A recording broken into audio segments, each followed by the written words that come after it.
High, আমি সিমি। হ্যাঁ হ্যাঁ, তোমরা সবাই বলবে শেষে কেটলিটাকেও ছাড়লে না। না, ছাড়লাম না। এই কেটলিটা আমার মার বাড়িতে অনেক দিন ধরেই পড়েছিল, তাই ভাবলাম এই কেটলিটার উপরে একটু আঁকা যায়। তাই কেটলিটাকে নিয়ে চলে আসলাম বাড়িতে। নেওয়ার পর আমি অনেককেই দেখেছি কেটলির মধ্যে অনেক সুন্দর সুন্দর ডিজাইন করেছে, কিন্তু আমি বেশি হিবিজিবি ডিজাইন করব না। আমি এটিকে সিম্পল একটি পেন্টিংয়ের মাধ্যমেই ফুটিয়ে তুলব।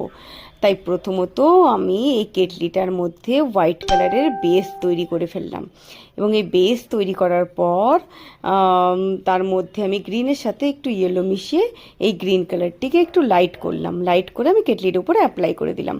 আর হ্যাঁ, হোয়াইট কালার কিন্তু প্রথমে অবশ্যই তোমরা দিবে, আর না দিলে এই গ্রিন কালারটা বসবে না ভালো মতন। তারপর আমি সানফ্লাওয়ারগুলো এঁকে নিলাম।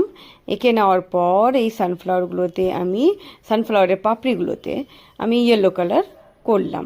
ইয়েলো কালার করার পর এটিতে আস্তে আস্তে আমি ভালো করে ফুটিয়ে তুললাম এবং শেড দিলাম।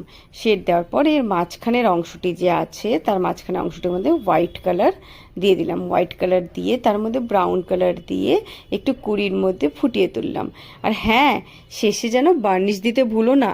এই বার্নিশ অ্যাপ্লাই করলে আমাদের পেন্টিংটি আরও বেশি উজ্জ্বল হবে।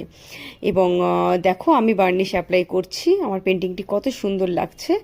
আর তোমরাই বলো যে আমার পেন্টিংটি আজকে কেমন হয়েছে। তো পেন্টিংটি যদি তোমাদের ভালো লাগে তাহলে লাইক আর সাবস্ক্রাইব করো, এবং আমার এই ভিডিওর মধ্যে ছোট ছোট টিপসগুলো পাওয়ার জন্য ফলো করো। ওকে।